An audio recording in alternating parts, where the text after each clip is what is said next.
Facebook live में आप लोगों का स्वागत है। आज हम लोगों ने महात्मा गांधी के पुनर्पाठ का 10वां एपिसोड का विषय रखा है महात्मा गांधी के मार्क्स संबंधी जो विचार हैं उनको। ऑलरेडी एक पुस्तक एक जमाने में जब महात्मा गांधी का शताब्दी वर्ष शुरू हुआ था तो वो छपी थी, वो इंटरनेट पर भी अवेलेबल है। लेकिन मैं यहाँ सीधे सिर्फ महात्मा गांधी जो कार्ल मार्क्स के बारे में सोचते हैं मैं वहां तक ही सीमित रखूंगा। और दिलचस्प बात यह है कि महात्मा गांधी ने प्यारेलाल से बातचीत में मार्क्स संबंधी विषयों पर अपनी राय बहुत दोटूक ढंग से रखी है और वही बेसिक टेक्स्ट है जिस पर के महात्मा गांधी के दृष्टिकोण की चर्चा की जानी चाहिए।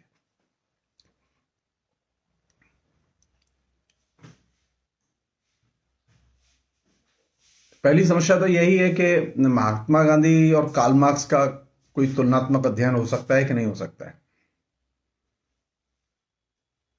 तो मुझसे अगर पूछें तो वो अध्ययन तो हो सकता है और उस अध्ययन के पैराडाइम भी तय किए जा सकते हैं।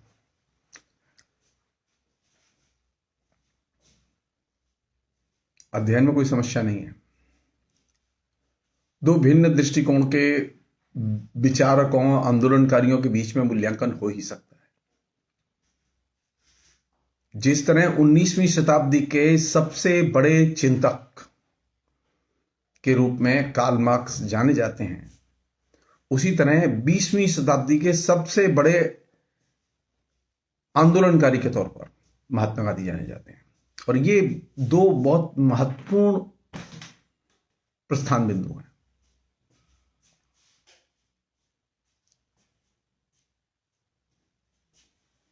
ये सच है कि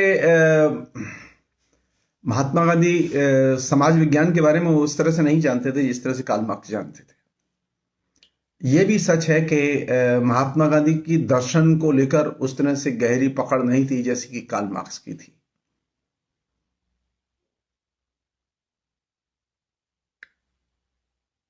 यह भी सच है कि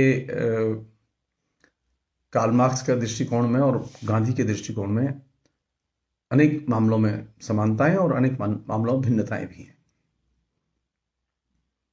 और जो भिन्नता है वो सबसे बड़ी यह है कि महात्मा गांधी ने अपनी पूरी की पूरी राजनीतिक जिंदगी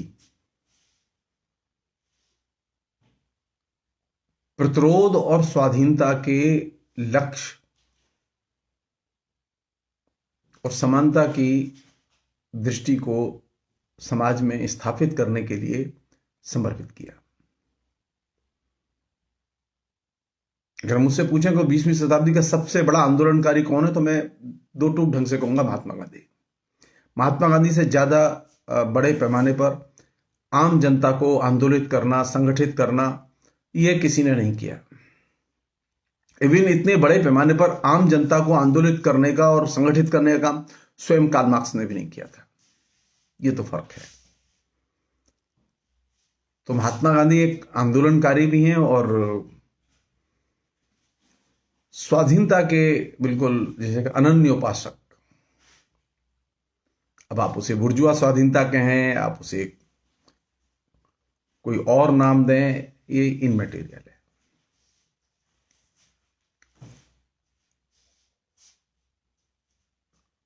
दूसरी जो बहुत बुनियादी समस्या है वो ये कि महात्मा गांधी ने आंदोलन तो किया, बहुत बड़ा आंदोलन किया। हिंदुस्तान को आजाद कराने में उनकी नेतृत्वकारी भूमिका थी, इसमें कोई दो राय नहीं।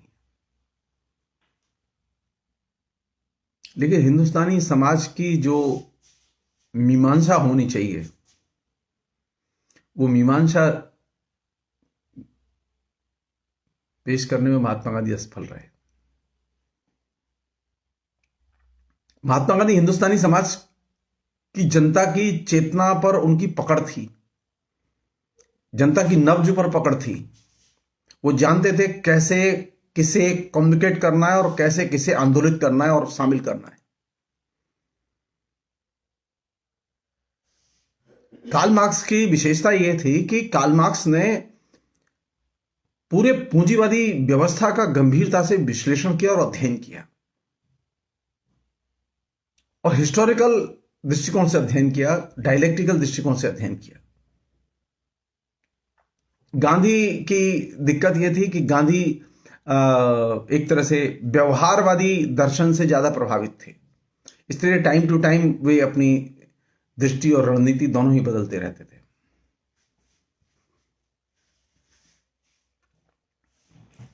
ऐसा नहीं कि गांधी ने कार्ल मार्क्स के लिखे हुए को या उनके बारे में लिखे हुए को नहीं पढ़ा था, ऐसा नहीं है, पढ़ा था। मौका लगेगा तो एक एपिसोड और करूंगा मैं उस पर अलग से। आज मैं खाली सिर्फ प्यारे लाल के साथ में जो महात्मा गांधी की जो बातचीत है मार्क्स के संदर्भ में, मैं उसी तक अपने को केंद्रित रखूंगा मैं। और इस केंद्रित रखने के पीछे एक बड़ा पर्पस यह है कि एक गलत फहमी है लोगों के बीच में। ये जो सीरीज मैंने शुरू की है, ये सीरीज का पर्पस ये नहीं है, मैं कोई गांधी के बारे में बहुत ज्यादा गंभीरता से नहीं जानता। बड़े बड़े लोग हैं, बड़े बड़े इतिहासकार हैं, हम तो पाठक हैं। यह गलतफहमी है कि गांधी का दृष्टिकोण, गांधी और मार्क्स के दृष्टिकोण में कोई समानता नहीं है।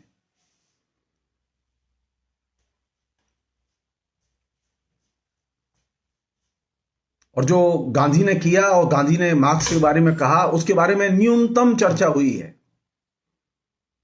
इसलिए यह बेहद जरूरी है जानना कि खुद महात्मा गांधी कार्ल मार्क्स के बारे में और कार्ल मार्क्स के जो बेसिक कॉन्सेप्ट हैं उनके बारे में क्या सोचते थे।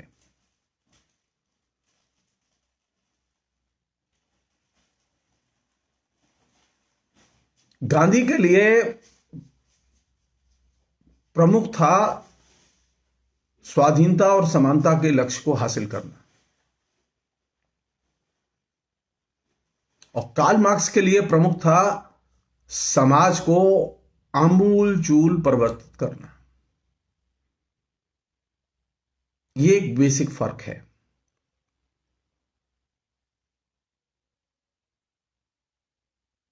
और यह बुनियादी फर्क है। ये सामान्य फर्क नहीं है। ये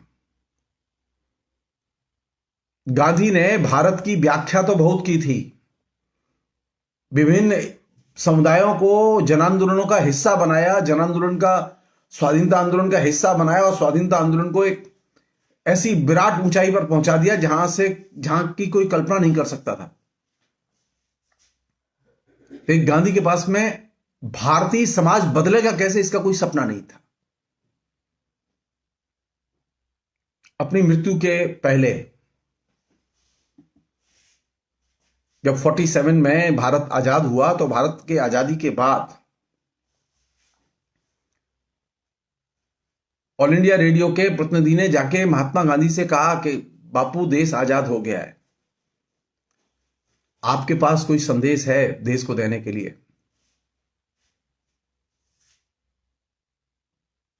तो गांधी ने कहा, मेरे पास कोई संदेश नहीं है देने के लिए। सोचिए, जिस व्यक्ति ने हिंदुस्तान की आजादी का आंदोलन का नेतृत्व किया और जब आजादी आई तो गांधी के पास में कोई मैसेज नहीं था। और ये चीज ऑन द रिकॉर्ड है।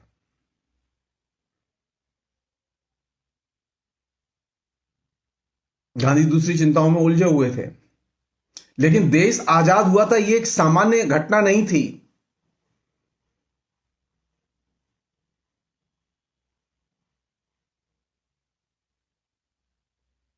मैं फिर रिपीट करना चाहता हूं, गांधी के पास में आंदोलन का तो नुस्खा था,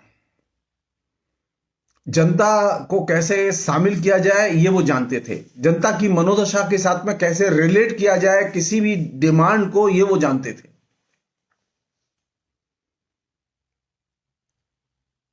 वो ये भी जानते थे कि एक अनुशासनहीन समाज को कैसे अनुशासित आंदोलन में ट्रांसलेट किया जाए, ये भी जानते थे। भयानक अराजक समाज था भारत का। गांधी ने बहुत बड़ी भूमिका अदा की उसको दुरुस्त करने में। तो गांधी जी ने एक किताब पढ़ी थी, और वो किताब ये थी कि ये घटना है 9 अगस्त 1942 की। पूना में नजरबंदी के दौरान कार्ल मार्क्स की रचनाएं और उन पर लिखी हुई रचनाएं उन्होंने पढ़ी।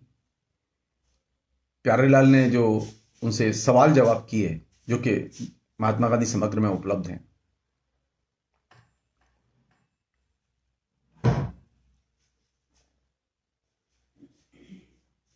तो उन्होंने, प्यारेलाल ने सीधे मार्क्स के बारे में पूछा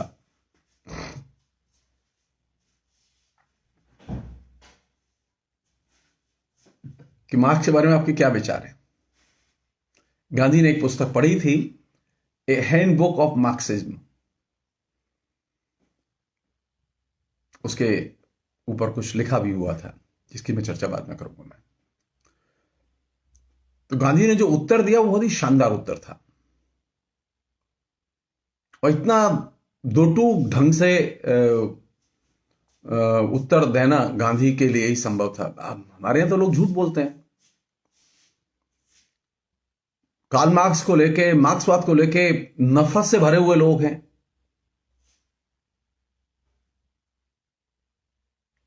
जब प्यारेलाल ने पूछा कि मार्क्स के विचारों के बारे में आपकी क्या राय है, तो गांधी ने कहा, यदि मुझ में मार्क्स वाली विद्वत्ता होती तो मैं समझता हूं मैं मार्क्स की लिखी चीजों को मार्क्स से बेहतर लिख सकता था, लेकिन मुझ में विद्वत्ता नहीं है। मार्क्स सरल चीजों को भी कठिन बनाकर पेश करने में माहिर है।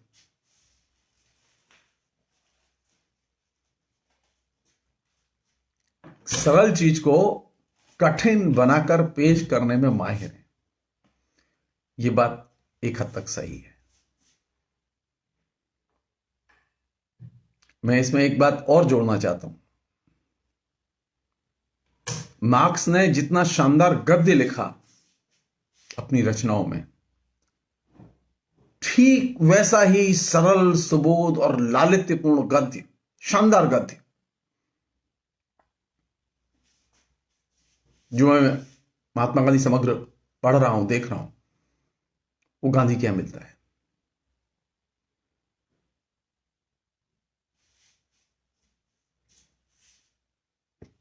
प्यारेलाल ने मार्क्सवाद के बारे में गांधी जी से कुछ सवाल किए, और वे सवाल बड़े दिलचस्प हैं।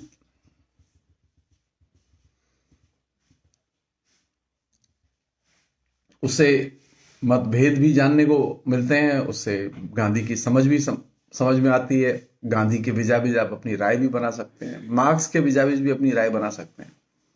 आप यह भी पता कर सकते हैं कि गांधी की पास में मार्क्स की कितनी अधिक या कम जानकारी थी।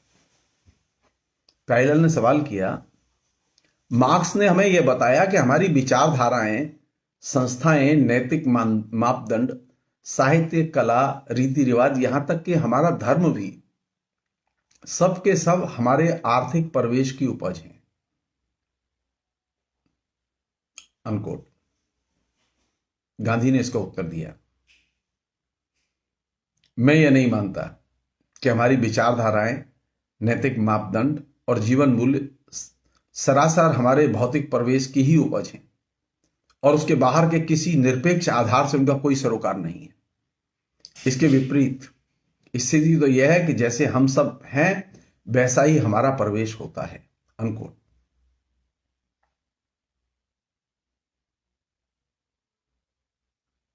स्वयं कार्ल मार्क्स ने अपनी इस धारणा का खंडन किया। शुरू में कार्ल मार्क्स ने इस बात पर बहुत जोर दिया कि समाज में जितनी भी अधरचनाएं हैं, न्याय है, दर्शन है, शिक्षा है, राजनीति है, कला है, जितनी भी अधरचनाएं हैं वे सारी की सारी, जिसे सुपर स्ट्रक्चर कहते थे, वे सारी अधरचनाएं निर्धारित होती हैं आधार से, आधार में जो आर्थिक संबंध है उनसे। और इस पर बहुत जोर दिया गया शुरू में। बाद में इसका लोगों ने दुरुपयोग करना शुरू कर दिया यांत्रिक मार्क्सवादी के तौर पर। तो मार्क्स ने स्वयं खंडन किया इसका, कहा कि शुरू में हमारे सामने दिक्कत यह थी कि आर्थिक कारक प्रभावशाली होते हैं, इनको लोग मानने के लिए तैयार नहीं थे, इसलिए हमने अतिरिक्त जोर दिया था। लेकिन इसका कतई अर्थ नहीं है कि अधरचना के दूसरे रूप आर्थिक स्थिति को प्रभावित नहीं करते। असल में यह तो सही है कि अर्थनीति जो है, आर्थिक संबंध जो है, जो उत्पादन के संबंध हैं, वे उत्पादन के संबंध अधरचना को प्रभावित करते हैं, यह सच है। लेकिन उत्पादन के संबंध के ऊपर जो अधरचना बनी हुई है, वहां जो विचार पैदा हो रहे हैं, वहां जो चीजें निर्मित हो रही हैं, वे भी आधार को पलट के प्रभावित करते हैं।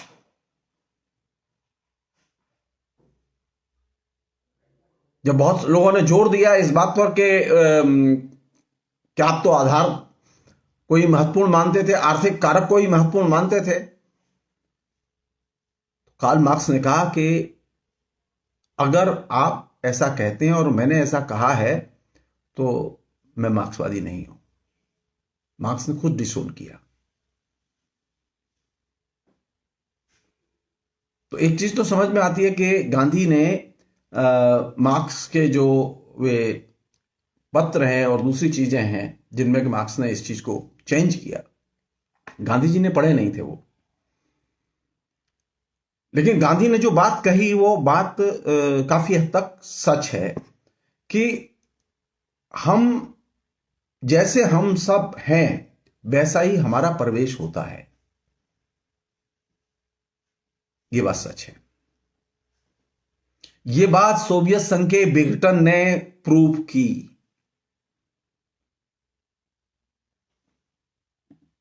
मार्क्स ने जो कहा था वह भी प्रूव किया और गांधी जो कह रहे हैं वह भी प्रूव किया।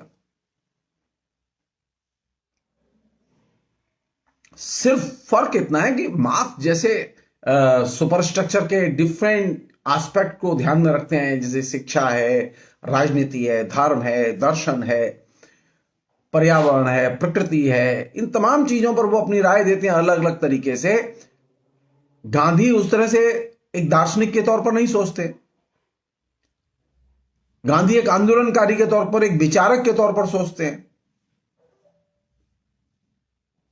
उन्हें आम लोगों को चीजें कम्युनिकेट करनी होती थी तो वे बहुत ही सरल भाषा में कम्युनिकेट करते थे।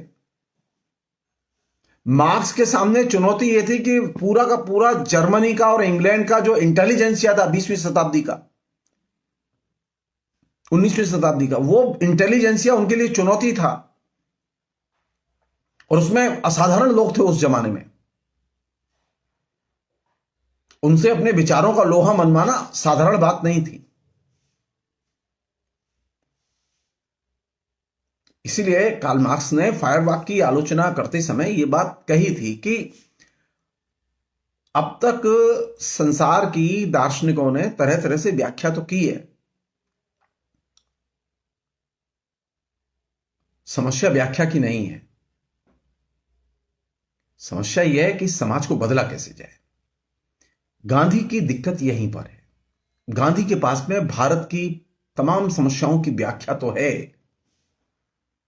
लेकिन भारत का समाज कैसे बदला जाए इसका कोई सपना नहीं है। और ये वो जगह है जहां से कि बहुत सारी चीजें उलझती भी हैं और बहुत सारे नए प्रश्न खड़े भी होते हैं। एक अन्य चीज है जिसको कि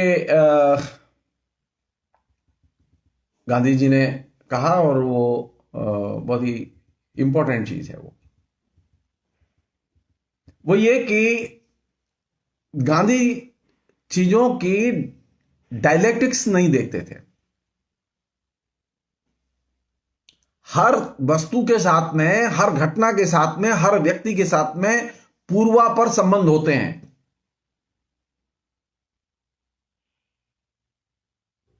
गांधी जब मुसीबत में फंसते थे तब उन्हें पूर्वापर संबंधों का ज्ञान होता था, लेकिन अमूमन वो देखते नहीं थे।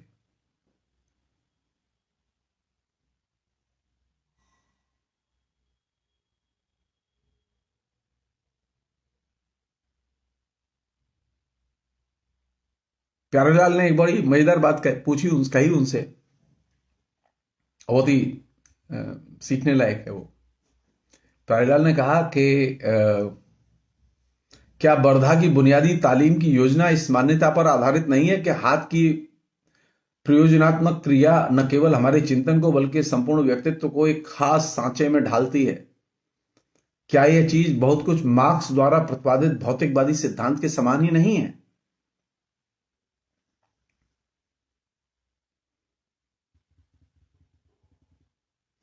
इस पर गांधी ने जो बात कही, पहले उस उत्तर को सुने फिर उसके बाद में बातचीत करेंगे। लेकिन मार्क्सवादी मेहनतकश हाथ को बिल्कुल हटाकर, गांधी कह रहे हैं, लेकिन मार्क्सवादी मेहनतकश हाथ को बिल्कुल हटाकर उसके स्थान पर मशीन को प्रतिष्ठित करना चाहता है। हाथ का उसके लिए कोई उपयोग ही नहीं है।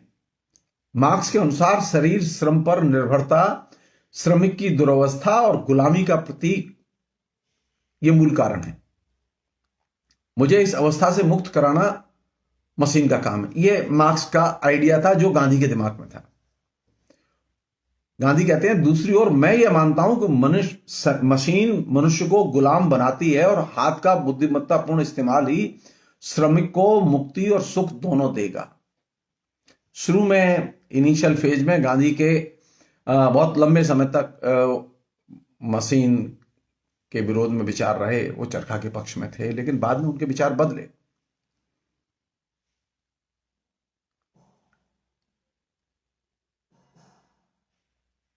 वो ये भी कहते हैं कि मार्क्सवादी तो मानो विचार को मस्तिष्क का उद्रेचन और मन को भौतिक प्रवेश का प्रतिबिंब मानता है। मैं इसे स्वीकार नहीं कर सकता। पदार्थ और मन दोनों के ऊपर ईश्वर है। यदि मुझ में इस सजीव सिद्धांत का बोध है तो कोई भी मेरे मन को बांध नहीं सकता। शरीर भले ही नष्ट हो जाए, आत्मा अपनी मुक्ति की उद्घोषणा करेगी। यह मेरे लिए कोई सिद्धांत नहीं है, यह मेरा अनुभूत सत्य है। गांधी अपनी अनुभूति पर ज्यादा जोर देते थे।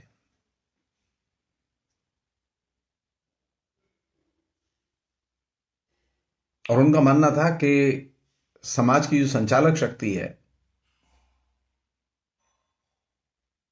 पदार्थ और मन के ऊपर, यानी लड़ाई थी दार्शनिकों के बीच में, भाववादी और भौतिकवादियों के बीच में, कि विचार जो है वो पदार्थ का निर्माण करता है या पदार्थ जो है विचार का निर्माण करता है। तो गांधी ने एक नई पोजीशन ली और कहा कि पदार्थ और मन दोनों के ऊपर ईश्वर है। ये जो ईश्वर वाला जो मतलब नुस्खा है गांधी का, वो बहुत ही मजेदार है। वो कभी ईश्वर को अपने किसी भी रूप में इस्तेमाल कर लेते हैं। वो ईश्वर एक तरह से वो पूजा की चीज नहीं है उनके लिए।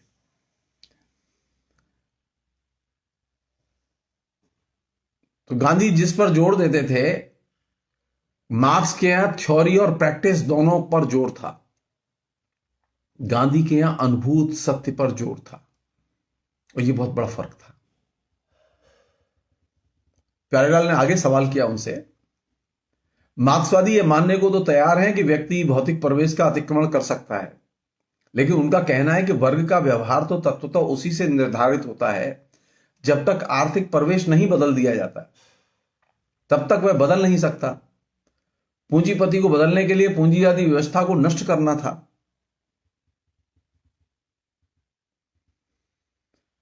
गांधी ने इस पर जो उत्तर दिया वो दिलचस्प है। गांधी कहते हैं कि जो काम व्यक्ति कर सकता है उसे करने को एक संपूर्ण जन वर्ग को प्रेरित किया जा सकता है। सवाल सिर्फ सही तरीके की तलाश का है। हमारा संपूर्ण अहिंसक आंदोलन, असहयोग आंदोलन, जिसका लक्ष्य ब्रिटिश शासक वर्ग का हृदय परिवर्तन है, इसी संकल्पना पर आधारित है। वर्ग संघर्ष का मेरा उपचार ट्रस्टीशिप है। गांधी वर्ग संघर्ष को नहीं मानते थे, गांधी ट्रस्टीशिप को मानते थे। गांधी कास्ट स्ट्रगल में विश्वास नहीं करते थे, गांधी हृदय परिवर्तन में विश्वास करते थे।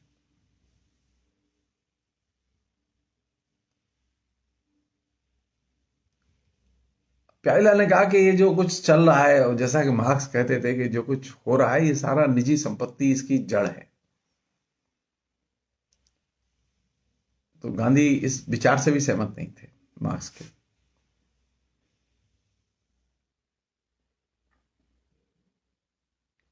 प्यारीलाल ने कहा कि जो युद्ध होते हैं वो संपत्ति, खासतौर निजी संपत्ति के साइड इफेक्ट हैं, वो उसी के लिए युद्ध होते हैं, संपत्ति हासिल करने के लिए। गांधी ने कहा नहीं,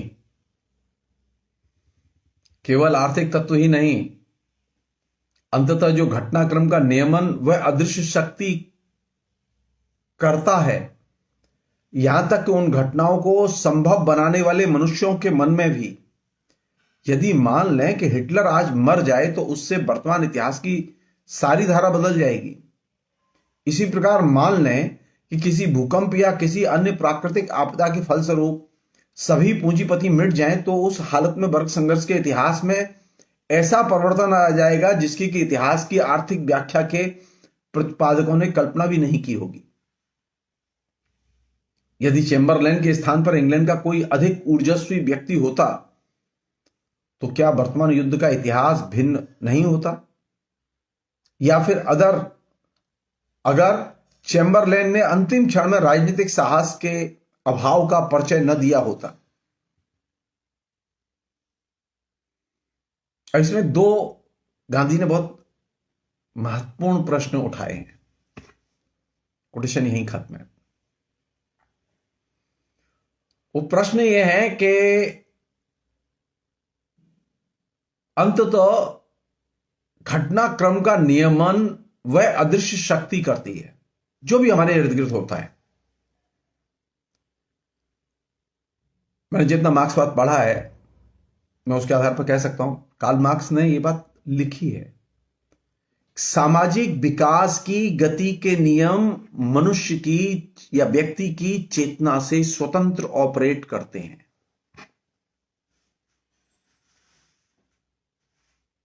और इस मामले में गांधी और मार्क्स दोनों एक हैं। ये अदृश्य शक्ति नाम लेते हैं, वो कहते हैं कि नहीं, वो व्यक्ति की चेतना से स्वतंत्र ऑपरेट करते हैं।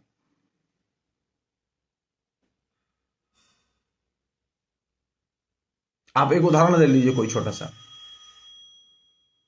किसी ने सोचा नहीं था कि नव्य आर्थिक नीति लागू होगी, और नव्य आर्थिक नीति जब लागू होगी तो उसके गर्भ से भयानक गरीबी पैदा होगी।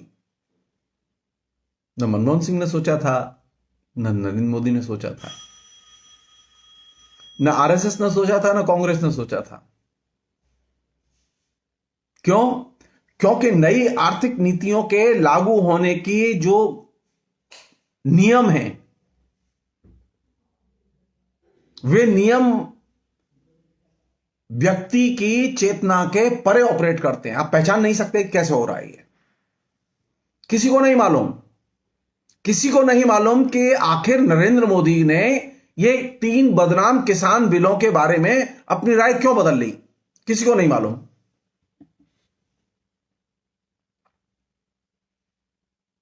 किसी को नहीं मालूम कि भारत में अचानक 80 करोड़ लोग भूखमरी के कगार पर कैसे पहुंच गए।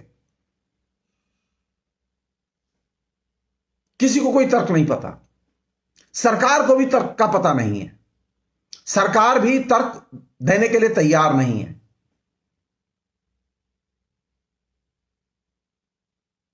कांग्रेस के मंत्री भी जो रहे हैं वो भी इसे एक्सप्लेन करने की स्थिति में नहीं है कि नव्य आर्थिक उदारीकरण की नीतियों का ही अनुकरण किया है नरेंद्र मोदी ने। फर्क सिर्फ इतना है कि एग्रेसिवली और नेकेडली किया है, वो स्लोली कर रहे थे। वो लोकतांत्रिक अधिकारों को बचाए हुए थे, ये लोकतांत्रिक अधिकारों का सीधे हनन कर रहे हैं। लेकिन नव्य आर्थिक उदारीकरण की नीतियों के गर्भ से नरेंद्र मोदी कैसे पैदा हुए?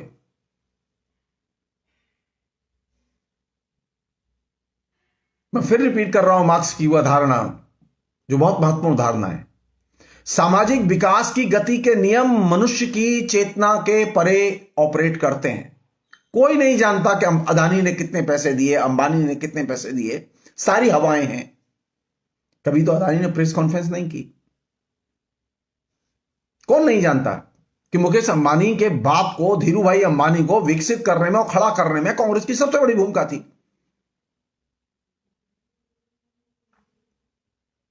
तो ये जो महात्मा गांधी की अपनी एक भाषा है, खास तरह की भाषा है, जिसमें वो कहते हैं कि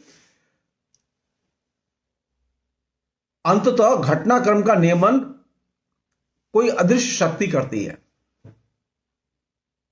कार्ल मार्क्स कहते हैं समाज में जो कुछ घटता है वो व्यक्ति की चेतना, उसकी सामाजिक विकास की गति के नियम व्यक्ति की चेतना के परे ऑपरेट करते हैं।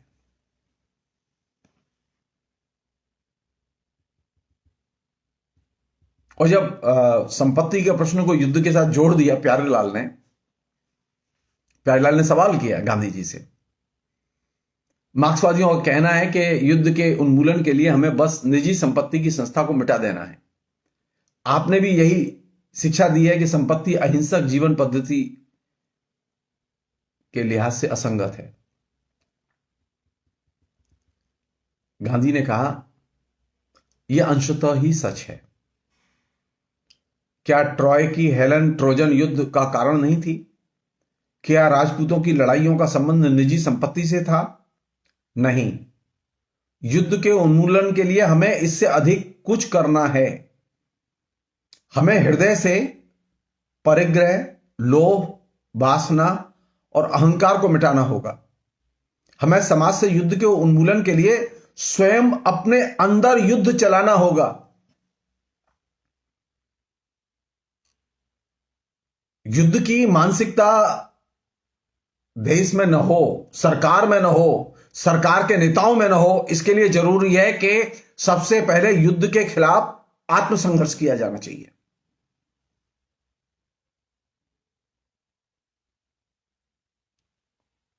तो युद्ध की इच्छाएं कहां से पैदा होती हैं जिनका गांधी जिक्र कर रहे हैं? लोभ, वासना, अहंकार, ये तमाम चीजें हैं जो कि युद्ध को जनरेट करती हैं। और ये गांधी की ये बात सच है। बाद में गांधी की ये जो लाइन है, ये लाइन सारी दुनिया में जो समाजवादियों ने जो पीस मूवमेंट युद्ध के खिलाफ में ऑर्गेनाइज किया, उस पीस मूवमेंट की ये बेस लाइन थी। एक अन्य चीज,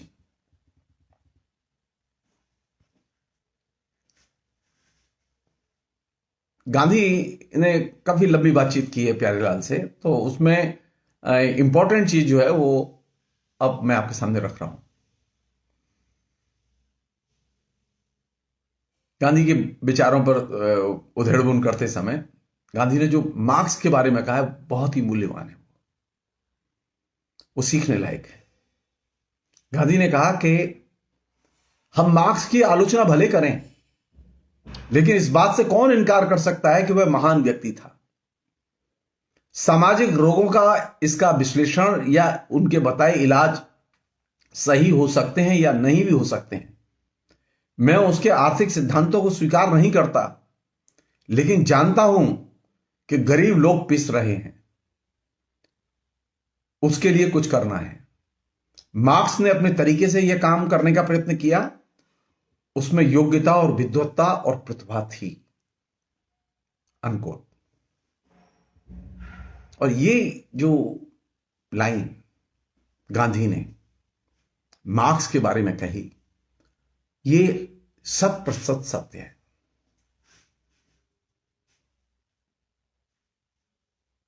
अब एक दूसरी चीज जो कि इसका पहलू है, मतलब एक तरफ मार्क्स के बारे में गांधी के विचार, और दूसरी तरफ जो मार्क्सवादी हैं वे कैसे गांधी से सीख नहीं पाए या क्यों दूरी रही, और गांधी के बारे में वो क्या सोचते रहे। 2-3 मिनट में मैं उसकी चर्चा करूंगा, मैं ज्यादा नहीं लूंगा मैं उस पर।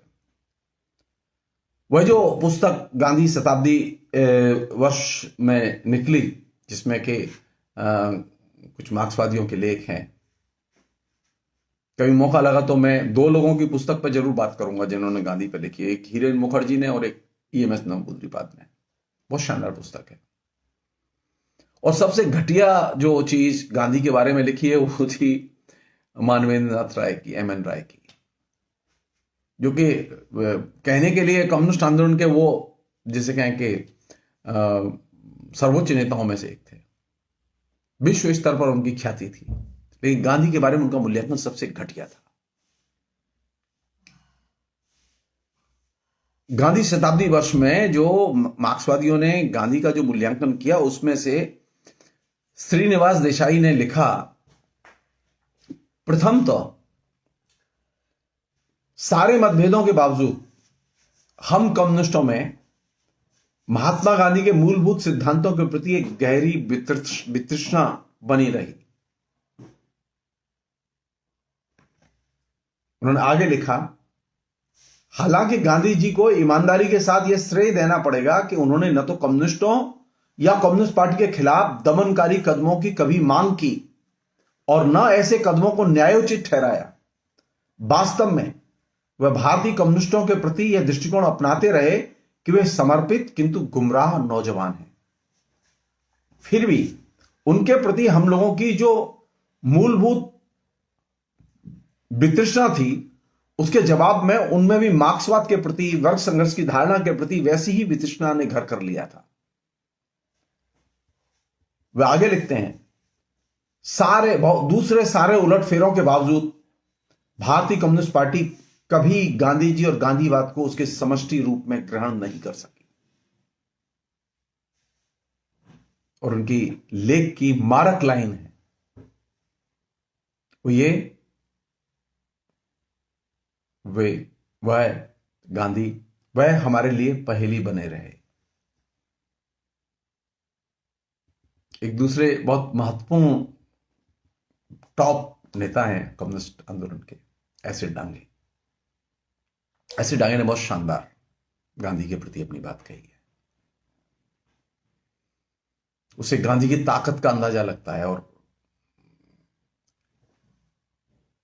जो श्रीनिवास देसाई ने जो बात कही है उससे गांधी से जो कम्युनिस्टों ने नहीं सीखा उसका अंदाजा लगता है।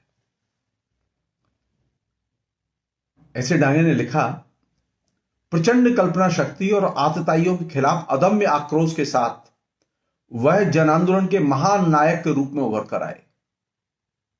उन्होंने संपूर्ण देश के लाखों करोड़ों लोगों को एकता में बांधने, अनुशासित करने और संघर्ष में उतारने के लिए आज के बंद के पूर्व, अब जो हम बंद करते हैं ना, बंद के पूर्व अखिल भारतीय हड़तालों के हथियार का इस्तेमाल किया। गांधी पहले व्यक्ति थे जिन्होंने ऑल इंडिया स्ट्राइक की कल्चर शुरू की। वो बाद में बंद के तौर पर विकसित हुई। अगर कोई पूछे कि ऑल इंडिया स्ट्राइक का आर्किटेक्ट कौन है, तो गांधी। उन्होंने बहिष्कार और धरने के नारों के साथ लाखों लोगों को सड़कों गलियों में उतार दिया, जिसके फलस्वरूप ब्रिटिश अधिकारियों और उनकी अमन कानून की शक्तियों से जुझारू मुठभेड़ें हुई। उन्होंने स्कूली बच्चों से लेकर बड़े बूढ़ों तक, धनी लोगों से लेकर गरीबों तक सभी को पैशाचिक सरकार के विरुद्ध असहयोग करने तथा भारत की ऐक्यबद्ध जनता के विराट संकल्प द्वारा उसे धराशायी करने का आह्वान किया। डांगे आगे लिखते हैं, और बहुत महत्वपूर्ण है वो, सारी उत्पीड़ित जनता को उनके जिस असाधारण गुण को अवश्य स्मरण करना चाहिए वह है साम्राज्यवाद के प्रति उनका तीव्र विरोध भाव। जनता के संगठन और सक्रिय प्रतिरोध के प्रति उनका गहरा लगाव, जो कुछ भी उत्पीड़नकारी, अपमानजनक और अमानवीय है उसके प्रति उनकी तीव्र घृणा। उनका कहना था कि बुराई का सक्रियता के साथ प्रतिरोध किया जाना चाहिए, न कि उसके सामने निष्क्रिय होकर घुटने टेक देने चाहिए। एक दूरदर्शी व्यक्ति की तरह उन्होंने साम्राज्यवाद का प्रतिरोध करने तथा भारतीय जनता को विभाजित करने की उसकी चाल को विफल करने के लिए हिंदू मुस्लिम एकता को भारत की राजनीतिक और सामाजिक एकता का मूल नारा बनाया। अंत में डांगे ने जो कहा उसी से खत्म करूंगा मैं से। एक महान मानवतावादी के रूप में उन्होंने अस्पृश्यता के उन्मूलन का आह्वान किया। अनकोट। गांधी की ताकत कहां है? गांधी की ताकत यह है, गांधी ने जिस चीज को बुनियादी आधार बनाया, बोले कि अगर भारत को बचाना है तो आपको हिंदू मुस्लिम एकता को हर हालत में पुख्ता रखना होगा। अगर भारत को आत्मनिर्भर बनाना है तो साम्राज्यवाद के खिलाफ में आपको सीना तान के खड़ा होना होगा। और साम्राज्यवाद के खिलाफ खड़े होने का मतलब यह है कि जो मॉडर्न पीरियड में बहुराष्ट्रीय कंपनी, उनके दबाव, जो बहुराष्ट्रीय जो वित्तीय संस्थाएं हैं उनके दबाव, उनके खिलाफ आप खड़े हों।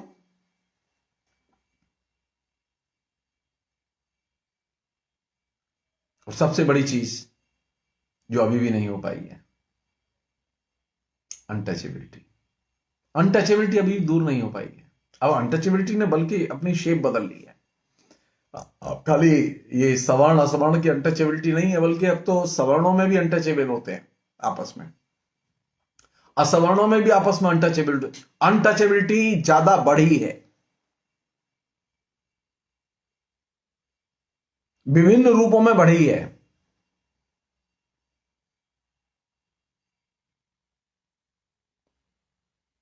तो गांधी की विशेषता यह है कि गांधी एक कंप्लीट मानवतावादी विचारक और आंदोलनकारी के तौर पर हमारे सामने आते हैं।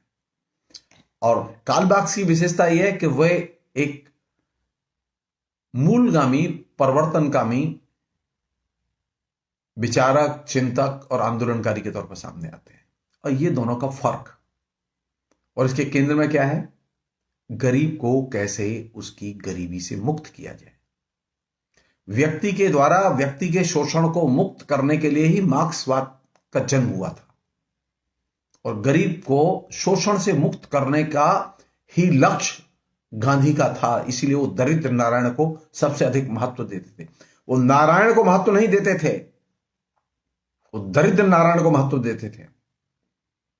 इसलिए गांधी पर बात करते समय यह चीज, बेसिक चीज ध्यान रहनी चाहिए कि गांधी और मार्क्स में एक समानता है। वो ये कि गरीब को कैसे उसके शोषण से, उसकी अपमानजनक जिंदगी से उसको कैसे मुक्त किया जाए, उसे कैसे स्वाधीनता के, समानता के धरातल पर लाके खड़ा किया जाए।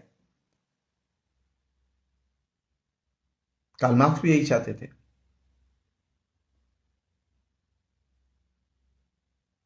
फर्क यह था कि कार्ल मार्क्स जर्मनी में और इंग्लैंड में लिख रहे थे और गांधी 20वीं शताब्दी में भारत में काम कर रहे थे।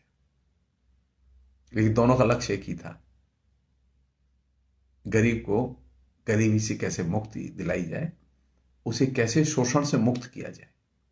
और यह चीज अपने आप में बहुत बड़ी चीज है। बजाय इसके कि हम उद्धरणों में जाएं कि वहां इसने ये लिखा, गांधी साफ कह रहे हैं कि मैं वर्ग संघर्ष को नहीं मानता। हो सकता है कि बिना वर्ग संघर्ष के काम चल जाए। किया ना, सोवियत संघ में वर्ग संघर्ष किया, वर्ग इवॉलिश कर दिए, फिर वर्ग लाने पड़े। 60 साल तक सोवियत संघ में वर्ग नहीं थे। 1917 की अक्टूबर रेवोल्यूशन के बाद वर्ग खत्म कर दिए गए। 49 में चीन में रेवोल्यूशन के बाद वर्ग खत्म कर दिए गए। बाकायदा जमींदारी उन्मूलन हुआ, पूंजीपति उन्मूलन हुआ, सब कुछ हुआ, सब समान हो गए। अल्टीमेटली क्या हुआ? वहां पेरिस्ट्रोइका के जरिए और यहां माओ की मृत्यु के बाद देंग के जरिए नए सिरे से पूंजीपति वर्ग पैदा करना पड़ा। किसने पैदा किया? कम्युनिस्टों ने। किस लिए? सामाजिक विकास के लिए, आधुनिक समाज के विकास के लिए कैपिटलिस्ट क्लास बहुत महत्वपूर्ण क्लास है। आप मॉडर्न समाज का विकास कैपिटलिस्ट क्लास के बिना नहीं कर सकते, क्योंकि मॉडर्न समाज को विकसित करने के लिए जो पूंजी है और जो उन्नत टेक्नोलॉजी है वो सिर्फ कैपिटलिस्ट के पास है। समाजवादियों के पास नहीं है, गांधीवादियों के पास नहीं है।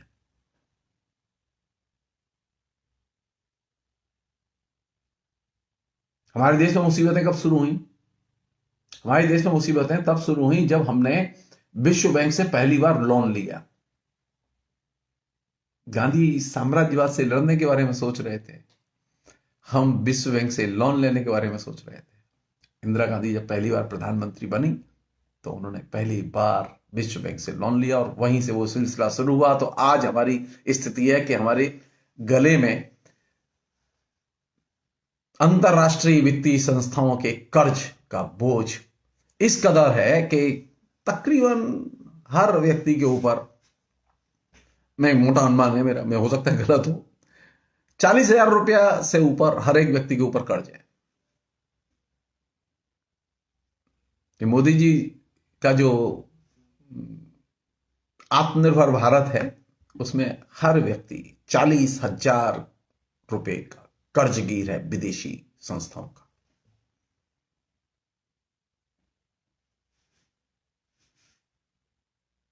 तो गांधी को कहां से देखें? सूत काटने से नहीं। गांधी ने जिस बात को जोड़ दिया, जिस बात को डांगे ने रेखांकित किया कि जो उत्पीड़नकारी है, जो अपमानजनक है और जो अमानवीय है, इन तीन चीजों का जो विरोध अनकंप्रोमाइजिंग, गांधी ने इन तीन चीजों का विरोध करते समय किसी भी किस्म के समझौते से इनकार किया। और यही वजह है जहां से कि आपके हमारे समाज के अंदर मानवतावाद पैदा होता है, लोकतंत्र विकसित होता है।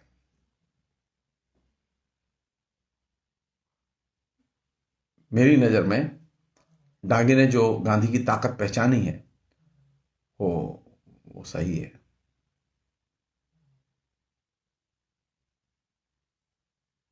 और दूसरी चीज जो कि बहुत ही मूल्यवान है, गांधी से क्या सीखें? तीव्र साम्राज्यवाद विरोध। अभी तो हालत यह है कि हम लोग साम्राज्यवाद विरोध की तो बात ही नहीं करते, और जो लोग बात करते हैं उनको गालियां दी जाती हैं। तो तीव्र साम्राज्यवाद विरोध का झंडा उठाए हुए हैं कम्युनिस्ट, और तीव्र साम्राज्यवाद समर्थन का झंडा उठाए हुए हैं वे लोग जो गांधी की परंपरा के वारिस हैं, और वे लोग जो गांधी की हत्या में किस हिस्सेदार रहे हैं।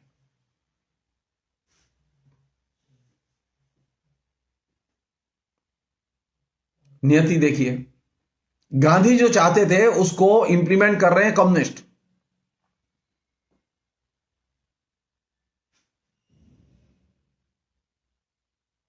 रियल प्रैक्टिशनर हैं कम्युनिस्ट गांधी के। गांधी जैसे कहते थे, जैसे किसान अब रियल प्रैक्टिशनर है गांधी के। जैसे मैंने आपसे कहा कि गांधी के लिए प्रतिरोध का मतलब क्या था, प्रतिवाद का मतलब क्या था? प्रतिवाद का मतलब यह नहीं था जुलूस धर रहे तो हैं ही। गांधी के लिए प्रतिरोध का मतलब था समझा बुझाकर, परसुएशन, विनोवर करना, समझा बुझाकर दिल जीतना। और ये जो चीज है समझा बुझा के दिल जीतने की कला, इस कला में निश्चित तौर पर गांधी और मार्क्स एक है। और मेरी दृष्टि में ये जो चीज है, मार्क्स बार बार आर्गुमेंट पर, वाद विवाद संवाद पर सबसे ज्यादा जोर देते हैं। थीसिस, एंटीथीसिस और सिंथेसिस, इन तीन पर जो जोर देते हैं वो किस लिए जोर देते हैं? कि किसी भी तरह समझा बुझा के विनोवर किया जाए। इसलिए गांधी को पढ़ते समय गांधी के सिर्फ इस पहलू पर नहीं देखा जाना चाहिए कि गांधी वर्ग संघर्ष को नहीं, अरे वर्ग संघर्ष को तो अभी समाजवादी देश नहीं मानते। समाजवादी देशों ने वर्ग पैदा कर दिए, तो गांधी को दोष देने से फायदा क्या? गांधी ने स्वाधीनता को प्रमुख मुद्दा बनाया कि आधुनिक समाज में जीना है तो स्वाधीनता सबसे मूल्यवान चीज है। और ये चीज कार्ल मार्क्स के यहां भी कॉमन है कि आधुनिक समाज में जीना है तो स्वाधीनता सबसे मूल्यवान चीज है।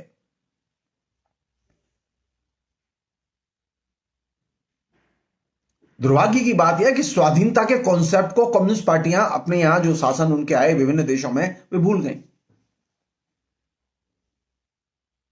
फिर मार्क्सी रचनाओं में तो है ही है। इसीलिए हेबरमास ने कहा था, सॉरी, हॉब्सबॉम ने लिखा कि कम्युनिस्ट मैनिफेस्टो में मार्क्स ने जिस तरह के समाजवादी समाज की कल्पना की थी उसका सोवियत के समाजवादी समाज से कोई लेना देना नहीं है। हॉब्सबॉम से बड़ा कोई मार्क्सवादी अभी इस दौर में तो हुआ नहीं है।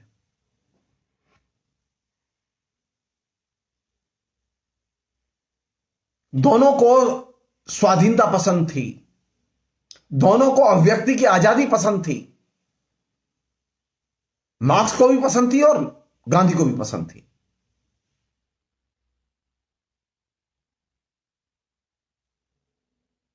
और यही वजह है दोनों ने उन तमाम क्षेत्रों में, उन तमाम लोगों के बीच में, उन तमाम समुदायों के बीच में अपने लिए जगह बनाई, उन तमाम देशों में अपने लिए जगह बनाई जो कि उनसे दूर थे। गांधी को जिस तरह सारी दुनिया में लोग जानते हैं और एक अहिंसक आंदोलनकारी के तौर पर जानते हैं और उनसे प्रेरणा लेते हैं सारी दुनिया में, इस तरह की प्रेरणा वो किसी से नहीं लेते। भारत के किसी भी नेता से वो प्रेरणा नहीं लेते। वो अशोक से प्रेरणा नहीं लेते जो महान अशोक हुए थे, वो अकबर से प्रेरणा नहीं लेते, वो नरेंद्र मोदी से प्रेरणा नहीं लेते, लोग गांधी से प्रेरणा लेते हैं। उसी तरह जो सामाजिक परिवर्तन की प्रक्रिया में लगे हुए हैं लोग कि मूलगामी सामाजिक परिवर्तन कैसे किया जाए, वे सारे लोग सारी दुनिया में जहां पर भी हैं, जिस जाति के हैं, जिस नेशन के हैं, वे सब लोग कार्ल मार्क्स के विचारों से प्रेरित होते हैं और प्रेरणा लेते हैं। और ये इनकी ताकत है। और इसी महीने में गांधी भी ग्लोबल है, मार्क्स भी ग्लोबल है। गांधी भी लोकल है, मार्क्स भी लोकल है। कहां मिलेंगे? वाद विवाद संवाद में। मार्क्स कहां मिलेंगे? वाद विवाद संवाद में। इसलिए गांधी पर विचार करते समय, मार्क्स पर विचार करते समय थीसिस, एंटीथीसिस, सिंथेसिस, वाद विवाद संवाद, ये बेहद जरूरी है। और यही गांधी की ताकत थी और यही मार्क्स के दृष्टिकोण की भी ताकत थी। फिलहाल इतना ही। बहुत बहुत शुक्रिया। Thank you.